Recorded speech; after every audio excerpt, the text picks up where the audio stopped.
we could start by going all the way back to the origin of the idea, and hear about the book itself and where the idea came from hmm to to kick it off.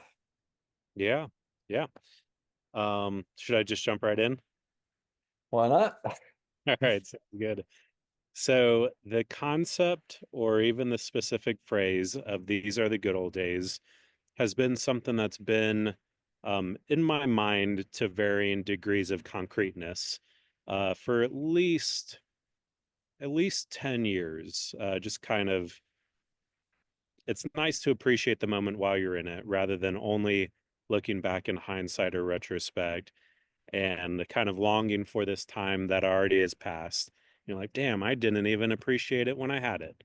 So just kind of that loose idea of pausing, appreciating it while you're in it. And in a phrase to me, that was, these are the good old days when you can look around and see how nice something is before it's gone. So that general concept has been in my head, yeah, for at least 10 years. So I'm 38 now. So yeah, 28-ish, a little after college, probably. And then this idea certainly became much more powerful and meaningful and just deeply personal following the death of my one of my younger brothers, Danny. He died in August of 2020. He took his own life in August of 2020, which to me, the kind of a larger message of this book is an honor to Danny's life and particularly, given the audience, of course, not for a children audience, but for an older adult audience, being able to talk about mental health and specifically self-harm and suicide is something that, it's uncomfortable for sure. And even just the word, the S word, can make some people kind of recoil or be like, oof, it's a harsh Mhm. word. And it is. And I think being able to talk about it can hopefully help at least one person or one family address something that they're going through. So, following the death of my brother Danny, these are the good old days. I was like, yeah, those the days with Danny, those were the good old days, certainly. However, and moving forward, through his death, um, realizing and believing and internalizing that these are still the good old days. It's not before Danny and after Danny. It's no, it's still the good old days because I've got my parents around, my other brothers are still with us, my grandparents are still with us. And so, somewhere about two-thirds of the way through the book, that's a realization that Danny has is even though Grandpa Dan in the story is too old to go on adventures, he realizes it's still the good old days because he has his brothers and parents and Grandma Sally to go on adventures with. So, through Danny's death, these are the good old days was something that I was like, yes, that is kind of uh, Mhm. an important principle to live by. And then, so that was about 5 years ago, his death in August of 2020. Then, a little over 2 years ago, was when I decided that, you know what, this could be a book, and to me, a children's book seems the most accessible as far as being able to write, you know, 700-ish good words. I Mhm. felt that was within my wheelhouse, at least at this point.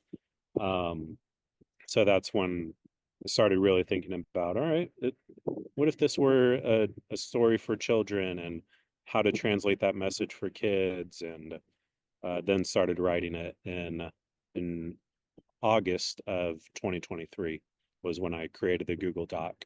Mhm. Which kind of, to me, that's when it really started in a concrete fashion, was creating the Google Doc to get things out of my head and into something a little more tangible. So going back 10 years ago, so even 2015 or 2016 range, when it was just the beginning of the idea, these are the good old days. Um, Was that was that a family saying? Was that one that you'd come up with? And did you start to think about, oh, maybe this could be a book idea, or maybe this is a personal mantra? What was connected to it at the very beginning, you think? Yeah. Definitely not kind of like a standing family phrase that I grew up hearing. And actually, that was one of the questions that one of these students asked me during the Q&A of the author readings that I've done was, oh, did Grandpa Dan tell you that in real life? I was like, no, not he didn't actually. That was just, what I wrote into the story. But yeah, I didn't grow up with that phrase of these are the good old days from my parents or any family member. And at the time, I don't even really know, yeah, where it came from. Other than, of course, it's, an adaptation of those were the good old days, Mhm. which, we hear people say, and I've said certainly before. Um, but I don't think there was a, yeah, any specific instance that really, I think it probably evolved over like, oh, it's nice to appreciate the moment while you're in it and kind of that idea of mindfulness.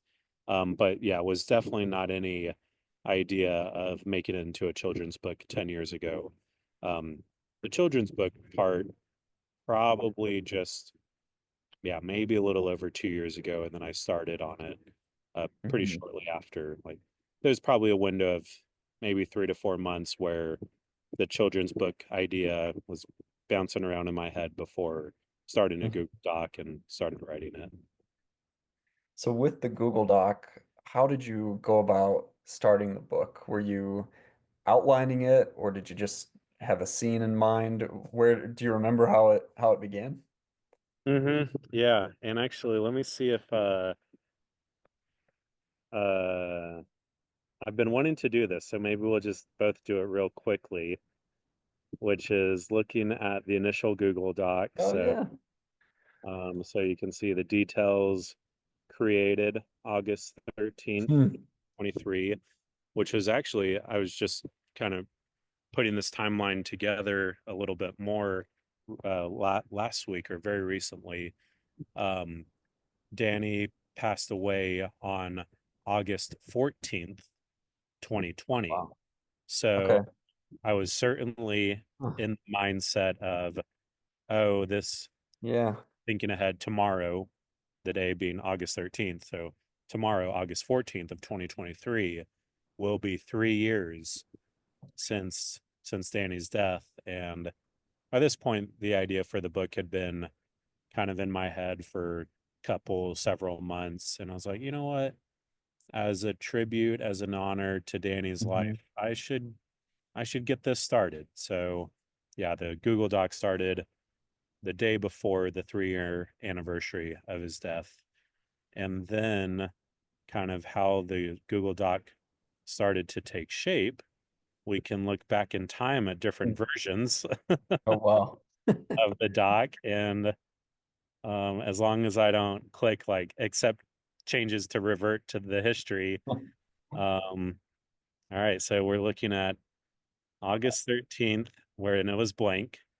And then so that was at 7:48. And then 30 minutes later, we've got this. All right. So this was the This is first the pen to first writing paper. session. Yeah. So these are the good old days in quotes.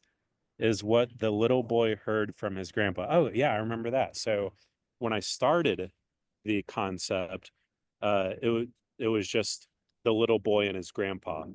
Then at some point along the way, and what we can find out when I Mhm. started to write Danny and Grandpa Dan into the story. But yeah, originally it was going to be just the little boy and his grandpa. So Mhm. these are the good old days. It's what the little boy heard from his grandpa. He didn't know exactly what exactly grandpa meant, but he could tell that it was something important. None of this made it into the final story, but this was just Mhm. the initial thoughts.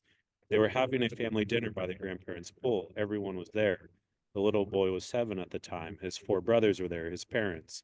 Everyone was there. Are these are the good old days? as the boy grew older, he heard adults say things like, those were the good old days back when. And then it looks like I kind of stepped away from it until January. Yeah, so I guess, kind of So good, a very, kind of 4 months gap. mm-hmm, yep. And then, yep, and then a little bit of an outline. Yeah, and then I remember starting with kind of this quatrain chorus, kind of like, all right, what's the repeated four-line phrase? Hmm. And these are some different versions of what I wrote and considered. It might not seem so right now because life has ups and life has downs, but I will always think to myself and say that these are the good old days. Some different versions of that. And then, yes, later on, I wrote the one that I ended up going with. Hmm. So, yeah, just kind of an evolving Google Doc over the course of about 2 years. Yeah. Well, and it looks like a good mix of times, time of day. So it seems like sometimes you got in there at nighttime and sometimes it was in the morning. Any Hmm. any routine that you tried to do, or was it more when the inspiration hit and you went back to it? I'd love to hear about that process. Initially, it started as more of when the inspiration hit. And there were several times, like I have the Google Docs app on my iPhone. And so several times, like I would have an idea and then I would pull out the app on my phone and put it into this Google Doc, from the iPhone app rather than Mhm. having to either try to remember, which never happens.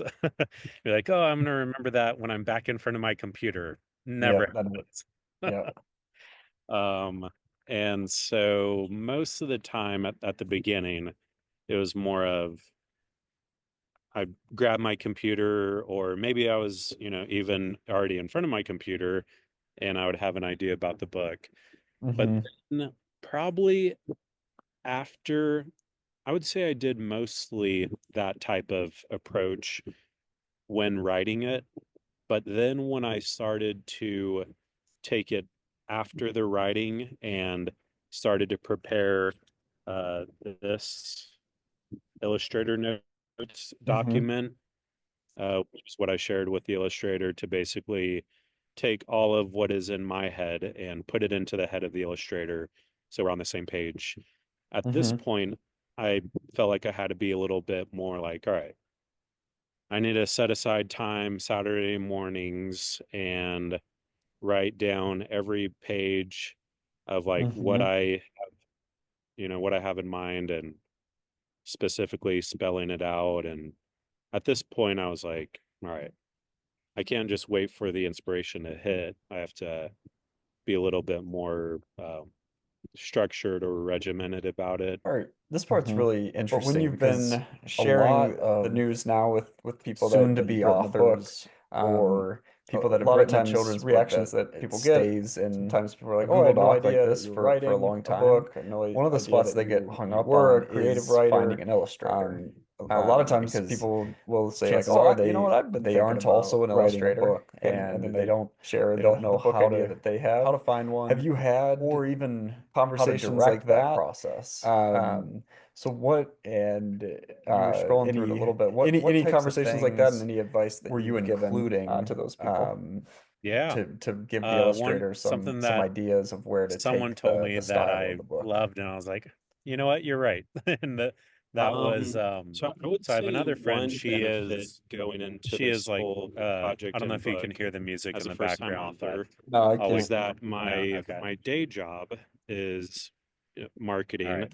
And They're gone now. so Okay. I'm So pretty I have a like I do friend this who a she lot is of she's been a if a we're pretty talking well about acclaimed writer for years. some I mean, I'm not in And advertising, I was like, yeah, but it's, a creative I don't, brief.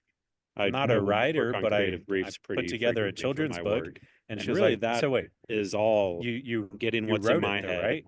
into the And I head was of like, another yeah. person She's so like, that so we're you're a both writer? working towards the same goal and we I both was like, know what we're I talking guess so. about. All And right, all right, let's I go with can't that. expect anyone to read my So mind. I would So the say, only way to do it as is, soon as yeah, maybe someone over starts meetings writing and we can something, talk about they stuff, are a but writer. also to be able And to then refer to that clearly kind of written gives you, maybe documentation. your own validation and be like, And all so right, that's I really guess how I'm I a writer. approached So this. I was just like, all right, kind of everything that I think is that was part important of it. of, Another thing that I've nostalgia also and kind of dreamlike feel believed over, and I don't know, 10 or so uh, years is that visual notes identity. And starting no with just one like is the highest level anything or no one overview, is that thing what are the most until basic they parts are. of the book? Let's start So there. then just And so start doing starting it and the then most you basic are. But parts of here, like you don't need, and then like, yeah, going, like no one was all the way born. down here, Well, I where it's mean, like, all right, now some we're people ready to are talk about like inclined to page by write.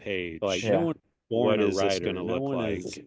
born a And then professional I basketball sketched player. out like this. No These are one's my born a sketches chef. of But kind then of they the very started to do rough that one day and composition now of they what do are. I have in So mind. Mhm. that's how all of these things Uh, start is, and yeah, that's you're what I not didn't right even now, but bother drawing no out, one, but neither just kind of was placing like, all right, we're gonna have four anyone spots, before they Yeah. were. So and then this will be them walking Yeah. just together, building a kind fort, of playing in the start creek, out with what you can, and Mhm. whether that's even as a just to Google Doc compare. and it's just This is taking the kind of first fun. little So thing out of your the brain and putting it into a final, Google Doc. all right, so that's what the page ended up And looking like, just Mhm. and that's what also to I not like get knew ahead of yourself that it with would it. look like. Because Well, early way on, I was like, before that, well, so it's kind of what do I fun to do see about when how I get to this one point? It's to the like, other. don't even worry Mhm. about that. What can you do That is next? that Yeah. is really cool. Just do the next I thing. have that with And hopefully, if our you keep doing the newsletter. next thing, I look back then at the the next thing leads to the next thing. And before you know it, you've got your very book rough done. sketch that I send So to just do Kimberly what's and the then next thing. compare it to what she created. It's Yeah, fun neat. to That fun makes to a lot of see. sense because then, And the other part of if it, you're looking at so the big scale of putting together things, your it's like, oh, thoughts, what am I but going to do with the then book printing? equally And difficult, then maybe even that harder, can is be, actually finding an that can illustrator. derail everything. But So you're I'd sitting love to there in a moment hear where you don't how even you have the navigated that illustrator. process. And once you Exactly. and once you Some have the point to that too illustrator, is, well, the book's written, the what illustrations look prevented you great, the from pages are saying, laid you know out. what, there's a lot of Now the cool next AI step makes tools out sense. It's there. like, well, why wouldn't I'm this be gonna printed do at some this point? Why AI wouldn't I, generated you know, images, what do the ultimately final led you designs to with the spine an width and actual the covers and human all of that, illustrator a versus an year ago AI. that's all those steps seemed Hmm. Yeah. overwhelming. Yeah. So I guess I can But start once with you're in that it, part. it's not really that difficult to make that Uh, next step. in my mind, I've Hmm. always wanted to, Yep, and yep, I'm exactly. continuing to try to That is what I approach it found for in sure. this way, which is when someone sees my book on the shelf, I want it to appear as legitimate as any other book, as um I don't even some just like any a book that's won the forget the name of the like the children's book awards, the Medalcott or Medalcott, something like that. But I want it to appear like any other book and not seem like, oh yeah, no, this a first time author definitely made that book. It just doesn't look like all these other books that I see. And to me, going with AI generated images, yes, they can be decent depending on what you're using it for, but I wanted my book, and I'm pretty happy the with the final product. Um, ideally, like someone opens it up and they're like, "Wow, this is a beautiful story, and visually, this is like a work of art. I'm looking at something really special here." And so, yeah, I knew, and I think most people would agree that AI, it can give you fine generic looking stuff, but as far as taking it to that next level of this is like a piece of art that I've never really seen before, just need a human to do that. So I did use a little bit of AI to help take what I have in mind from a text written, a description or a prompt, and then generate a, a pretty good, and I went through a lot of iterations of like, well, that's not it. tweak it this way. And so AI would give me some visual output that I would share with the illustrator. Be like, all right, this AI is pretty close, more so the composition. And so I'd be like, all right, I like where Grant Padan is here.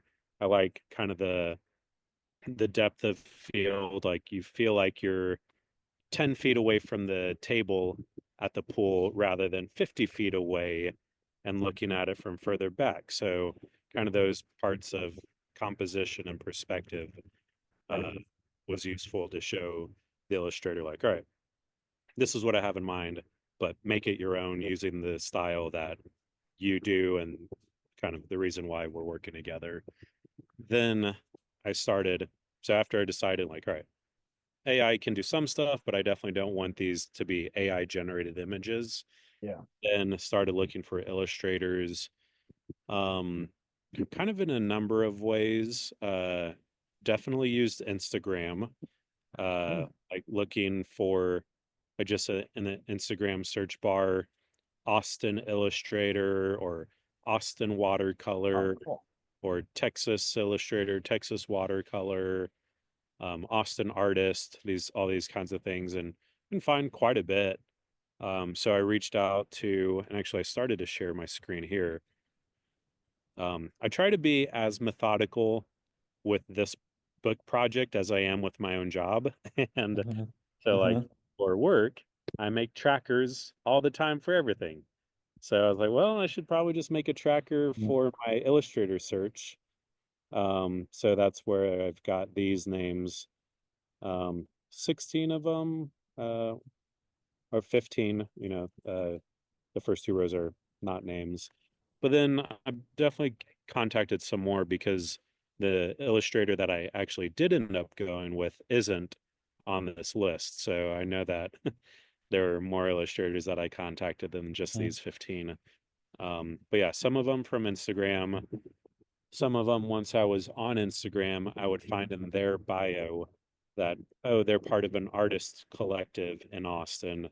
So then I would go to that artist collective website and then find a bunch of other illustrators, which is this group, ATX Gals, is Hmm. a artist collective of local Austin uh, women artists specifically, as you can see here. Um, And then I also found out about uh SCBWI. Oh yeah, that's what it is. So SCBWI was mentioned to me by some artists where they were saying, well, I'm not interested or I'm too busy right now, but you should look at Mm. artists who are on this Society Oh, of Children's yeah. Book Writers and Illustrators. So then found and reached out to some of them. But none of them were either interested or responded or available and trying to take on new projects at the time. And then I found the illustrator that I did end up going with because she is the mom of, and she's a full-time production artist. But the reason why I Mm. met her is she's the mother of one of my neighbors, like down the street neighbors, who is also a former coworker. And so in 2020, probably in 2022. Yeah, in 2022, she invited me to an art show for her mom at their house, her house down the street, my neighbor and former coworker. She's like, "Hey, I'm having an art show for my mom. She's an Mm. artist, and she lives a little bit outside of Austin towards Bastrop." So she was like, "Well, we're not going to do the art show at her house because she lives out of town, basically. So we're going to do the art show at her daughter's house." So I went over there that afternoon and bought three uh very simple like pen on paper drawings that she was selling for I think like 15-20 a drawing. And I was like, oh, these are cool. Yeah, I'll get them a couple pieces for $60 for three pieces. Hmm. Um, but then like I didn't make the connection between those three pieces, which are still on my wall in my kitchen. And Hmm. as I'm going through trying to find illustrators and just this part took a while, like many months, probably Yeah. 6 months of looking for an illustrator. And then it sounds cheesy, but it's true. I was sitting at my kitchen table just thinking like, all right, where else can I try to find an illustrator? Who should I reach back out to again? Who hasn't Hmm. already told me no? Like basically just wheels spinning a little bit. And then I'm sitting at the table and I look up and I see those three pen on paper drawings on the wall. Hmm. I'm like, oh, of course, Sandra, Anastasia's mom. I should reach out to her. And so I texted Anastasia, who's my neighbor, and I was like, hey, I'm working on a children's book. Is this something that your mom does, this kind of work Hmm. in general? Do you know if she would be interested in doing something like this? And then Anastasia said, well, I don't know, but here's her number. Text her and see what she says. So basically, that's how I found my illustrator was through a crazy coincidence and luck that I met her about a year before that. And then it took me 4 to 6 months of trying to find other illustrators before I realized, oh, I should reach out to this person whose art I already have. Just kind of hitching right in the face. Um, Exactly. Yep. so with the Austin search, was was it important to you? Was that more I want to keep this as a Austin story and I want to work with the illustrator here, or was it more logistics, like wanting to be able to meet with them in person? What kind of uh, started that idea of looking in within Austin? hmm Mostly the former of the two, of just like, this is an Austin. Of course, the story is universal, but I liked the idea of, yeah, working with someone in Austin. And even though on the book itself, I don't have a full bio for Sandra, initially I thought like, oh, I'll have a bio for her on the book as well. And it'll say Sandra is an Austin-based illustrator, etc., which we didn't end up doing that. Um, but yeah, as far as logistics, we never met in person until the day that I gave her the finished product, when a Cool. book had arrived to, yeah, a book had arrived to me from Ingram Spark. And we text a lot, and that was our primary form of communication, was through text message. And then of course the documentation of the illustrator doc. So she would look at the doc and I would input Yeah. creative direction into the doc. But as far as communicating between the two of us was through iMessage, either on my phone, or I have a MacBook, so I can, send Hmm. iMessages through the MacBook. But yeah, we never met in person Hmm. while working together. What was her reaction to the book? She loved the story, and she really appreciated the story. She just became a grandmother Hmm. recently also. I think their first grandchild he's probably like five-ish, something like that. So I think she really appreciated that part. And then yeah, it was pretty quick to say, yep, I can take it on. And I would like to do it. And yeah, she's a full-time production artist, mostly for TV and film. And then some kind of more of this type of like traditional art, I suppose, or like, Mhm. drawing. I think she paints as well, but mostly she's making stuff for sets on TV and film. So the Google Doc starts in August of 2023, Mhm. and we met November of August 20, or of November of 2024, the Texas Mhm. Book Festival. Had Mhm. you been to the book festival before? Mhm. And And when you went last year, um, did you have in mind just trying to figure out publishing publishing companies, publishing process? What was kind of in your mind going around the booths last year? Yes. This part's hilarious to me. So I have been to the Texas Book Festival many years. Um, I've probably been five times before, but not like something that I did every year in a row. So kind of off and on over the past 10 years. I've gone 5 years, including last year, I would say. Then last year, November 2024, when we met, specifically that year, um, I went on Saturday because I didn't even think about my book going Hmm. into the festival because I thought it was mostly, even though I had been before, I didn't really, and maybe it's just one of those things like you weren't primed to look for it, so you never saw it or didn't realize that you saw it. Um, so I thought the book festival was just about like selling books. I didn't think about publishers being there. But then Mm-hmm. I went on Saturday. Um, I got there and pretty quickly I was like, oh, I forgot. I'm working on a book and there are publishers here.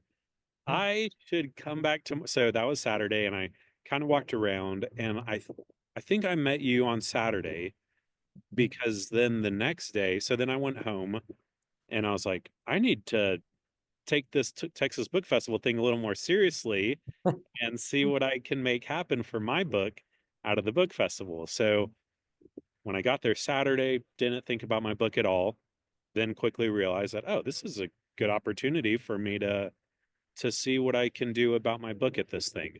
So went home and designed let me pull it up real quick because this part's kind of funny. Designed this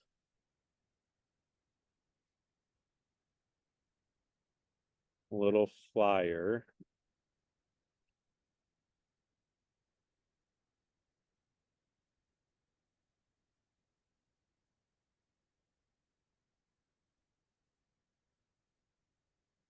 I think that's right.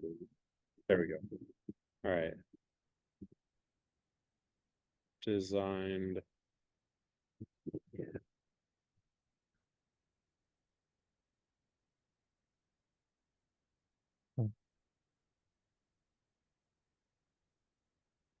Designed Was that this flyer. was that your grandpa in there? Uh-huh. Okay, cool.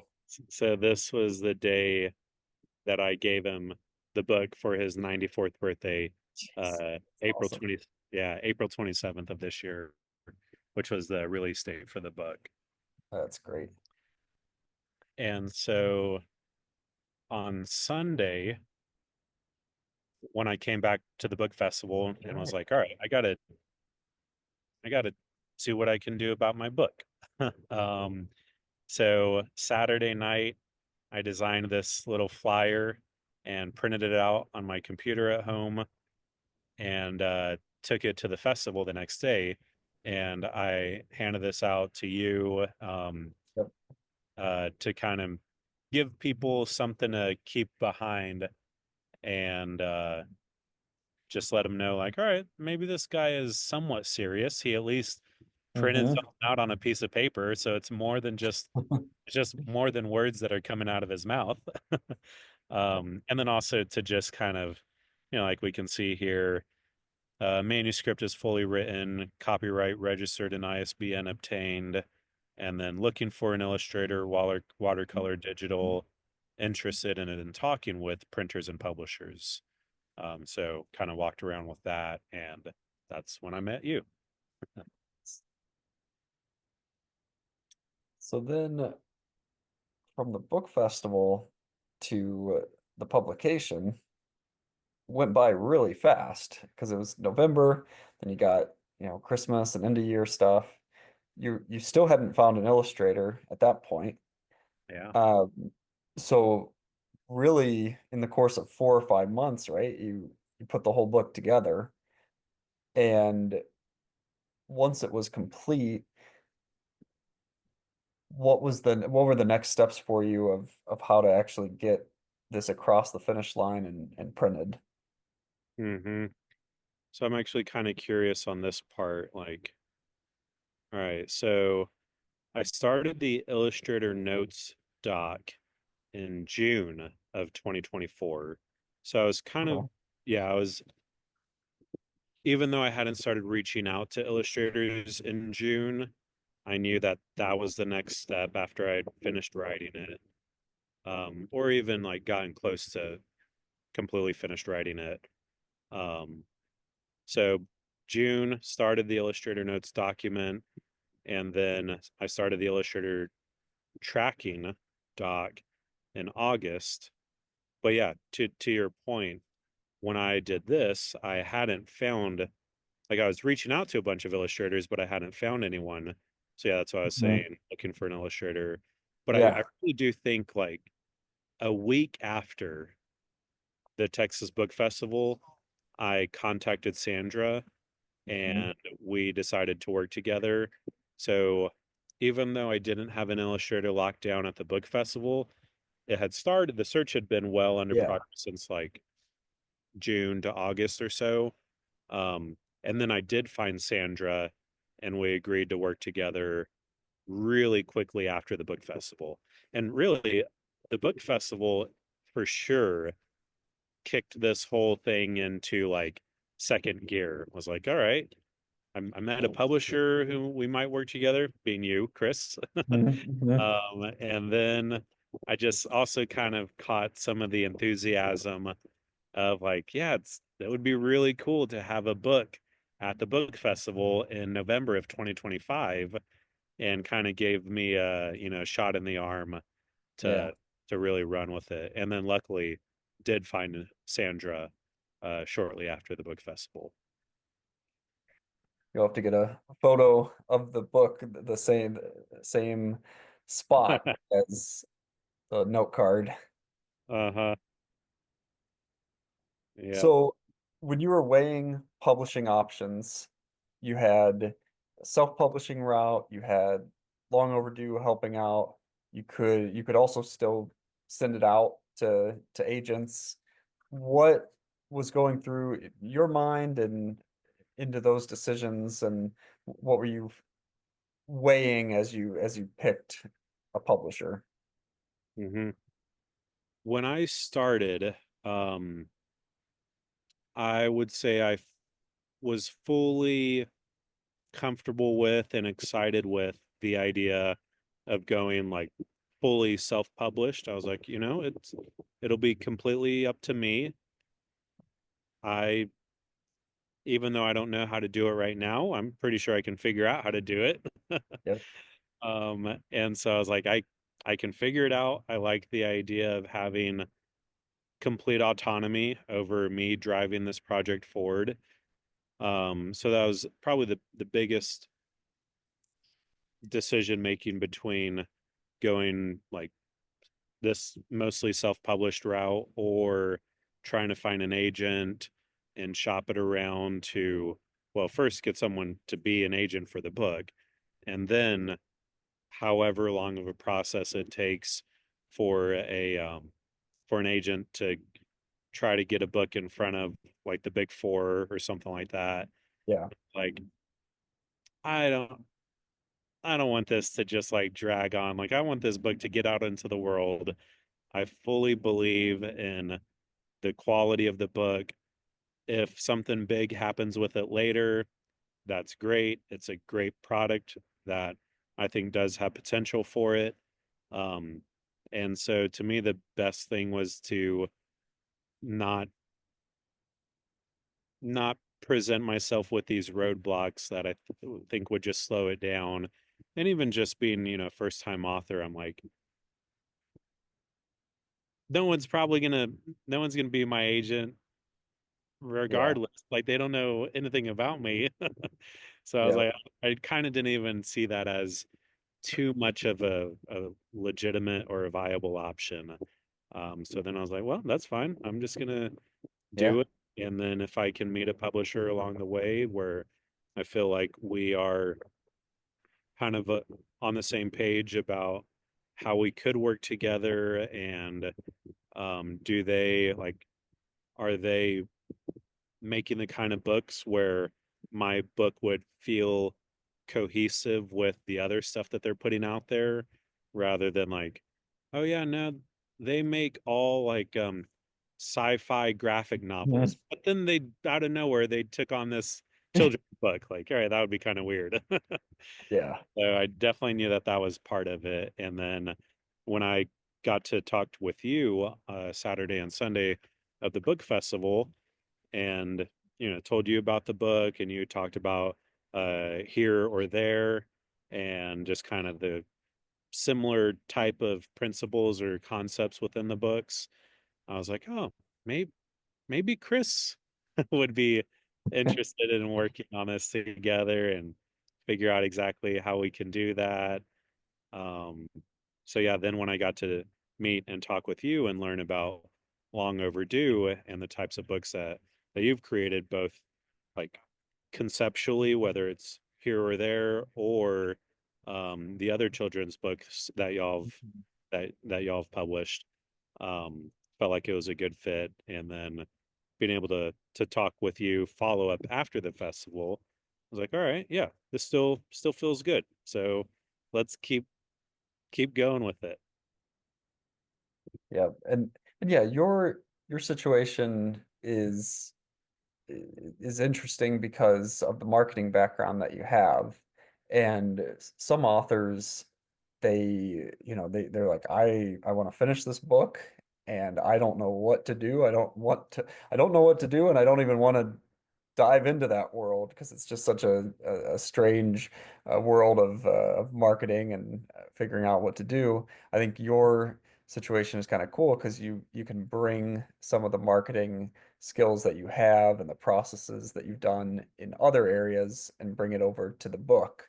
And that creates kind of a hybrid where Long Overdue is the publisher, but you're driving it too as almost kind of a self-publisher as well with the marketing efforts. And so I'd love to hear, since the book's been out, what types of things have you been doing to promote the book and get the word out there, and maybe what plans are ahead as well. Yeah. So for the first thing that I knew was like, all right, if this if I want this to be perceived as a legitimate project and product that's out in the world, it's got to have a website. So Mhm. that was one of the first things that I did was register a domain name. I built several websites using Squarespace. So to me, Squarespace was like, all right, I know how to use it. Let's register it and host it and build it on Squarespace. So I did that, and it's still, well, let me we're on Zoom. I'll just screen share again Let's real pull it quick. up. So I've got uh two domain names. One just redirects to the other. So even though the one that we're looking at right now is these are the good old days book.com, the one that the website that I share more often and direct people to is always the good old days.com. Mhm. So my email address for the book is russell at alwaysthegoodolddays.com because it's a little bit shorter than these are the good old days book.com. So either way, alwaysthegoodolddays.com. This is the website, and you've got kind of well, this is what I can talk about next, which is the author readings at elementary schools and the process to go about that. Um, but yeah, just giving an overview of the book. Started to build out. It's not a hugely, complex website, but I feel like it's got pretty much everything it needs at this point. Um, Mhm. one of the things that I'll talk about as far as future plans that I just made this media and press kit, Oh, um, this is cool. which ChatGPT told me it's like, yeah, if you want to get on local or bigger than local media, you should make a press kit. And one is attach it as a PDF. So I have a PDF Mm. uh, press kit as well, but you can also link to an online press kit. And so that's what this is. And here's a little video of me doing a reading. Daddy, you because being home because I want me Yeah. to get an idea of, all right, this is how this guy sounds. He can talk in front of people. Hmm. Let's bring him on. We know what he's about, more or less. So yeah, the newest addition to the website is this media and press kit that I made just this past week. I put it together. And so this one is slightly aspirational, but figured, it's got to put it out there. Available for local and national interviews, author Nice. events, and large group readings. Nice. So, but yeah, as far as the rest of the website, the about page, then the events page, which I actively update. So the Hmm. upcoming events, I have a reading at a bookstore. I'll talk Nice. about this, which I'm gonna give it a shot. This one is new, reading at the park. And then these are past events at elementary Oh, very schools cool. in mostly Austin that I've done. Um, but yeah, with the events page, no, pretty much no one is actually looking at this page because pretty much no one knows about my book. Yeah. So then pretty much no one is looking at the events page. But at some point, when the book does have a lot more attention and traction to it, and when the producers of Good Morning America are looking at this project, and then they find my website and they're like, oh, he's got an events page. Hmm. See what's happening here. And then they get to like, oh, this kid has done 100 Hmm. school readings over the past 5 years. That's pretty cool. He's really trying at this. So it's kind of like setting myself up for Yeah. for future opportunities. So yeah, I guess going back to the question, probably started with the website. It's like, all right, if I want it to be legitimate, let's have a website about it. Then probably shortly after that, um, registered the Instagram handle, even though I didn't start doing it until months later, as far as posting on Instagram about this. Because that was also kind of another thing that I didn't really talk too much about it publicly or, on social media until I'm Hmm. pretty far along with it. Because what I would hate for it to happen is like, oh yeah, I talked about this thing that I never actually did, but I just talked about doing Yeah. it. And I was like, oh yeah, Russ, weren't you like gonna make a children's book? Weren't you were posting about it on Instagram? So I was like, all right, once it's pretty much done, then I'll start talking about it more publicly. So Yeah. that's like the first post on the Instagram account was uh just this year, probably, even though the book has been, in the works since Hmm. late 2023. And then, so after kind of collectively, we'll just call it like the digital presence of the website and social media, then once the book was done, then I started reaching out to librarians and principals for elementary schools in Austin. Hmm. Um, and then with that one, would you believe that here we go, pulling it up right here. Would you believe it? But I have another tracker for the elementary school outreach. Nice. So this is, yeah, all the information of all 81, I believe it is, 81 elementary schools in Austin ISD. Nice. Uh, 83. So the email addresses of every Yeah, principal and every librarian in AISD and sent every one of them an email. nice. Yeah. I think this is a good guide for the process behind it. Because I think a lot of times people will, whether it's the schools or a library, they will email two of them and and maybe they don't hear back at first, or maybe one says, "Oh, this is the process that we need to do," and then that can completely stall the project if you don't create a whole list like this and say, okay, here's 80, and here's going to be my approach to here's that first outreach to all 80 of them, and then here's my plan from there. I think this can really take a ambitious goal and make it a little more, what's my next step? What's the step after that?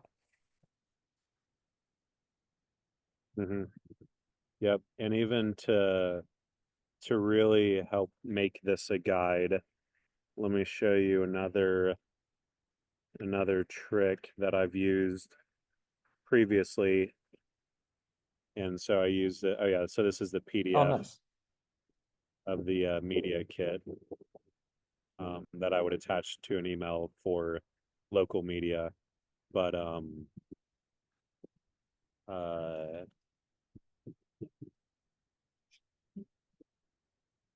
so I've got this is the elementary school thing.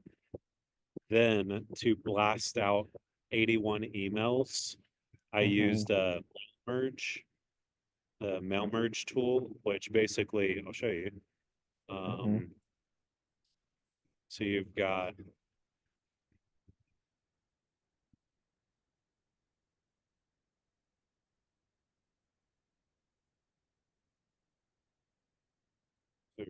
this, then you pull in the Mm, email, and so this part is dynamic content. So yeah. it references the Google Sheet that it's mail merging from. And so it pulls in all the names within the column called principal last name. Mm, So they're all personalized, uh, both within the subject line. So it says, author reading at school name, and it pulls in whatever's in column called school name. And then same with principal last name. So then just to show we have school name in column B. So whatever's in column B, it plops that into the subject line. And then whatever's in column principal last name, it plops that in and says, hello, Principal Guerrero. And mhm. then it looks like it's sent individually one by one when even though, I did it all Yeah. in one go. It does only work for the initial email. I did have to follow up individually, email by email, but at least it helped me kind of get that initial blast and that Mm. initial ball rolling on it. Um, how many copies of the book do you have right now? Not many. I just put in an order with Ingram Spark for 100. Um, I did that about 2 weeks ago. I've got probably five paperbacks at home, and then I have only one copy of the hardcover of the quality that I ended up going with Mm-hmm. because the initial quality, so on Ingram Spark, you have different tiers of quality and obviously Yeah. cost. Um, so the first one that I got was the premium color for the Mm-hmm. interior pages and was really disappointed with premium color. Like it felt like computer paper essentially, Yeah. and the like the way the ink looked on the page looked like an inkjet printer at home. Mm, mm. And I was like, well, this is not what I had in mind. So then I did go with the ultra premium color, which is the highest Okay. tier that Ingram Spark offers. So I went with ultra premium and just ordered, I think just two of those, you know, just to see what that quality was like. And then I ended up I was happy with how that one resulted. So that came in about 3 weeks ago. And then about a week after that, I was like, all right, I'll put in an order for 100, you Hmm. know, at $11, right around $11 a pop. Like, all right, I'll have 100. I've got Hmm. 30, just under 30, somewhere between 25 and 30 uh, copies that have been ordered through my website that I fulfill. And then all of the Amazon listings, whether they're the paperback that KDP does. Hmm. Obviously, Amazon will fulfill those paperback KDP Yeah. copies. But luckily, Amazon also fulfills the Ingram Spark orders that people order. Oh yeah. Yep, the hardcover on Amazon. So luckily, if anybody orders the hardcover or the paperback, Amazon fulfills those. If someone orders from alwaysthegoodoldays.com from my website, then I fulfill those. And so that's what Yeah. about 30 of those 100 will go mailed out as soon as I get them. And then pretty soon, longoverduebooks.com. We'll have Yeah, the, the listing up in the next newsletter, and we'll be another bookstore channel for you. yeah, that'll be awesome. Last question.